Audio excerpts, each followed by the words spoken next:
So recall that over projective space, we define a structure sheaf which is of this form. So f over g, where degree of f is same as degree of g.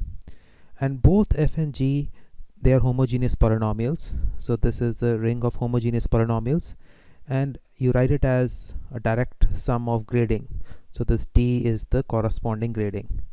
So d corresponds to the grading of the ring. So both f and g are homogeneous polynomial, and say this R is this ring k x0 x1 all the way to xn. So since we are working in this space Pn. So we saw this in the lectures on algebraic geometry that globally, if we want to define functions on this Pn, then we have to avoid the poles because the denominator will have poles at some point. So to avoid this, we have no option but to make the global sections as constants, because constants have degree 0. So this f over g is also of degree 0 because degree of numerator is equal to degree of denominator. So globally the degree is 0. So you can also prove this using check cohomology, and this we have done in the later lectures. So we have used check cohomology to prove that the global sections on this projective space are just constants. And locally you have fractions like this, f over g, both f and g homogeneous, and degree of numerator is equal to the degree of denominator. But this is not that interesting. As you can see, the global sections are just constants. So to make it more interesting, you consider the standard or canonical line bundle on the projective space. So recall how the projective space is obtained. So this is a point in the projective space, x0, x1, say all the way to xn. So this you obtain from kn plus 1. So you take this point in kn plus 1 and you have the equivalence classes of these points in kn plus 1. Notice that they are n plus 1 points because you're starting from 0 to n. And then you take the scalars out and you identify this with this up to scalar multiplication by lambda, which is a unit. So corresponding to every point on Pn, you have the entire space of kn plus 1 up to scalar multiplication. So say this is our space Pn. Corresponding to this point, you can put an entire space of a line bundle which corresponds to the scalar multiplication. So you have this canonical line bundle. So now our life is slightly easier. We are still working in the ring of homogeneous polynomials because our base space is still Pn, and corresponding to projective space we always talk about homogeneous polynomials. So now we can talk about functions like this. So you just copy this portion exactly here, but now you can multiply with some h. Now again, degree of f is equal to degree of g, and say this degree of h is d. So here the degree is d. So degree of h is d. So the degree of this fraction is d. So this you denote as this O of d. So this is the Serre's twisting sheaf. Now all these f, g and h are homogeneous polynomials. So sometimes this is not written as this multiplication. You can write it as f over g, this O of d as f over g, because after multiplication you cannot tell the difference between the f and h. So if you multiply them, you cannot tell the difference. So you can just write it as f over g, and degree of f minus degree of g is d. So the same thing, because here I'm not multiplying with h. So you will find both these definitions. So we are going to work with this definition because this helps us understand that, you know, this first portion corresponds to this Pn part. So we have a constant here, and the second portion h corresponds to this kn plus 1 part. So that is how we are getting this O of d sheaf. So again here f and g are homogeneous polynomials, but now here degree of f is greater than degree of g for O of d, for d positive. So obviously you can also talk about O of minus of d, then degree of f is less than degree of g. So let us give some examples. So say function like 1 over x square. So this will obviously lie in O of minus 2. Or you can obviously now talk about xy. This will lie in O of 2. Now if you multiply them, you get xy over x square. Now this is of degree 0 because you have degree 2 in the numerator, degree 2 in the denominator. Now this lies in of this form now, which you can say is O of 0 because degree is 0. Now if you are given a sheaf like this, O of minus t, and then on this sheaf you can talk about open sets. So open sets are complement of closed sets. So one open set is xi minus 0. The second open set is say xj xi not equal to 0, and second set is xj not equal to 0. So then you have transition functions which you can multiply to go from one set to another. So for example, we will again take something like this. So this you can call as phi. So you have this phi which is degree 0, and say you are on xi not equals to 0, and we are working in sheaf O minus t. So say you have in denominator xid. Then you multiply by the transition function.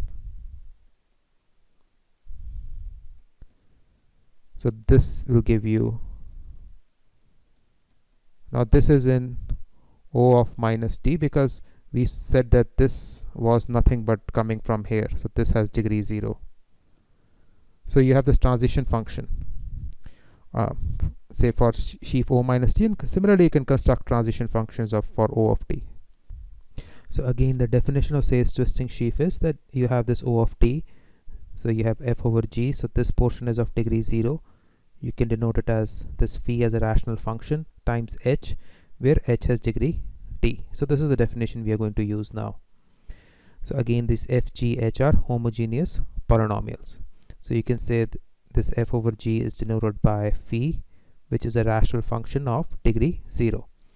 Now obviously you can take OD1, tensor it with OD2. So you have f1, g1, h1. So this is degree 0 part, and this h1 has degree t1.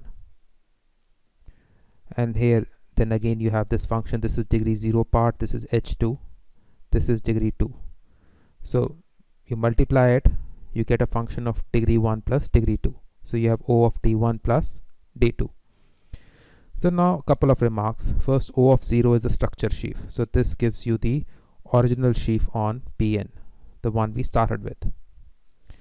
Now global section of O of minus t is 0 because we want to avoid poles. So the global sections will look something like this over say x of t. So you have to avoid the poles. This will have poles somewhere on the entire space. So globally you cannot define them, although locally you will be able to define them as we have done before. Here if you define it locally, then degree of h is minus t, but globally you cannot define it. It cannot be defined everywhere because it will have poles somewhere. So minus t would be 0. But if it is just positive d, then these are generated by homogeneous polynomials of degree d. So the dimension of the space of polynomials of degree d, these homogeneous polynomials of degree d in n plus 1 variables is given as n plus t choose n. So for example, if you have c, x, y, z, then you see there are 3 variables. So n plus 1 variables means n plus 1 is 3. So that is n is 2. And say you want to generate a space all of degree 2 polynomials. So d is 2. So now plug n is 2 and d is 2 here. 2 plus 2, the 4, choose 2, which is 6. So this space of 6 is generated by these polynomials: x square, y square, z square, xy, yz, xz. So you see all of them have degree 2. So you can see if d1 is not equal to d2, that implies this O of d1 is not equal to O of d2. So obviously, as you can see, for positive d, the global sections are different. Now if d1 and d2 are negative, then they are also different because they can be considered as dual to the positive.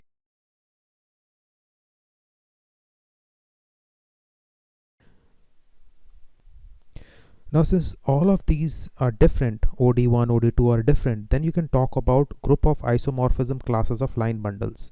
So these group of isomorphism classes of line bundles, they're called the Picard group, and this is denoted by pic. So corresponding to every d1, which is an integer because degree is an integer, so corresponding to O minus 1 you have sections, O1 you have sections, O2 you have sections, and so on. So corresponding to integers you have this pic pn. So basically all the isomorphism classes are these O-1, O1, O2, then O-2, and our structure sheaf is O of 0, which you obtain by tensoring this and this. You get O of 0. So notice that globally the sheaves are different, because you see that the dimension of the space is different globally. So as you change the degrees, this dimension will keep changing, but locally they are the same. So say if you're working with structure sheaf, so you're working with these rational functions of degree 0, so say of the form f by g, you can just multiply by xid and land in O of t, as you can see here. Or if you're working with, say, function h by g here in O of t, that is degree of h minus degree of g is d, so degree of h is greater than degree of g by d, then you can divide by xid, and then both these will have the same degree, so the degree would be 0. So you can construct an isomorphism, you can say you have taken this function here to xid, then you can just divide by xid and come back. So you can multiply and then divide. So this function remains the same. So locally these line bundles are isomorphic. So locally they are iso, but globally they are different. So one important remark is for sheafification. So notice that locally O of -1 tensor with O of 1 is O of 0. So for example, if you're working in, say, CXY, and say you define the local set by x not equal to 0, so this you can say is 1 by x, tensor with x, you get 1, which is of degree 0. But globally, O of -1 tensor with O of 1 is 0, because there are no global sections for O of -1. So O of -1 is 0, because you can't define. So this is not defined at the point, say, 0, 1 in the space. So the way out of this conundrum which we have is sheafification. And we have talked about the sheafification multiple times. You don't have to worry about much. You just say that globally you need to redefine this thing so that whatever works locally should work globally. So you take it as a disjoint union of stocks, because at the basic level you talk about stocks. So you just say globally you will take the disjoint union of stocks, so that whatever is happening at the stock level will still remain true when you take it to the global level.